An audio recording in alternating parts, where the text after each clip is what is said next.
Հայաստանի Հանրապետության առողջապահության նախարար Անահիտ Ավանեսյանն այցելել է Էրեբունի բժշկական կենտրոն, տեղում հետևելու ռոբոտային վիրաբուժական համակարգի միջոցով իրականացվող բարդ վիրահատությանը։ Կենտրոնում օնկոուրոլոգ Արման Ծատուրյանը կատարել է շագանակագեղձի քաղցկեղի պատճառով արմատական պրոտատեկոտոմիա։ Սա արդեն 10-րդ միջամտությունն է, որն իրականացվում է ռոբոտային համակարգով, ազդարարելով բարձր տեխնոլոգիական վիրաբուժական նոր փուլը Հայաստանում։ Բժշկական կենտրոնի գործադիր տնօրեն Միքայել Մանուկյանը նախարարին ներկայացրել է համակարգի տեխնիկական հնարավորություններն ու ուռուցքաբանության ոլորտում դրա կիրառման առավելությունները։ Ըստ նրա, ռոբոտային վիրաբուժությունը չի փոխարինում բժշկին, համակարգը լիովին կրկնում է վիրաբույժի ձեռքի նուրբ շարժումները, ապահովելով առավել մեծ ճշգրտություն, տեսանելիություն եւ վերահսկելիություն։ Այցի ընթացքում Անահիտ Ավանեսյանը շեշտել է, որ ռոբոտային վիրաբուժությունը միայն տեխնոլոգիական նորություն չէ, այլ առողջապահական համակարգի զարգացման խորհրդանիշ։ Մենք շատ ուրախ ենք, որ մեր առաջատար կլինիկաները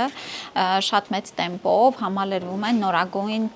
տեխնոլոգիական լուծումներով։ Ռոբոտիկ վիրաբուժությունը իհարկե ինչ-որ առումով նաև սիմվոլիկ է, ըստ էության արտահայտում է վերջին զարգացումների ձեռքբերումները եւ շատ կարեւոր է, որ Հայաստանը համընթաց գնում է զարգացմամբ, բայց ես ուզում եմ նշել, որ սա միայն չի սահմանափակվում ռոբոտային վիրաբուժությամբ։ Ես ուրախ եմ, որ մեր բժշկական կենտրոնները ըստ էության հագեցվում են նորագույն սարքավորումներով եւ բոլոր այն ներամուծությունները, որ աշխարհում բժշկագիտության մեջ դառնում են պրակտիկայի մի մաս, գալիս են նաեւ Հայաստան։ Նախարարը նաեւ ընդգծել է, որ գործընթացը չի սահմանափակվում միայն ռոբոտային վիրաբուժությամբ։ Բժշկական կենտրոնները համալրվում են ժամանակակից սարքավորումներով, իսկ համաշխարհային պրակտիկայում կիրառվող նորարարությունները աստիճանաբար ներդրվում են նաեւ Հայաստանում։ Պացիենտի վերականգնման եւ հետ վիրահատական ընթացքը ավելի կարճացնում է, բարդությունները ավելի քիչ են լինում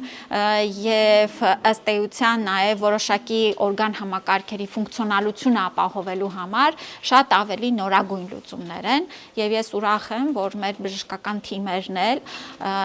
եւ սա նշում եմ հպարտությամբ, որ մեր միջազգային գործընկերներն էլ ասում են, որ այս թիմերը ունակ են, կարող են, ապահովում են նաև նման բարձր տեխնոլոգիական լուծումներով վիրահատություններ։ Նախարարը նաև նշել է, որ հայկական բժիշկները միջազգային գործընկերների կողմից ստանում են բարձր պատրաստված գնահատականը եւ ունակ են իրականացնելու նման բարձր տեխնոլոգիական միջամտություններ։ Սոնա Գիշյան, Free News, Ազատ լուրեր։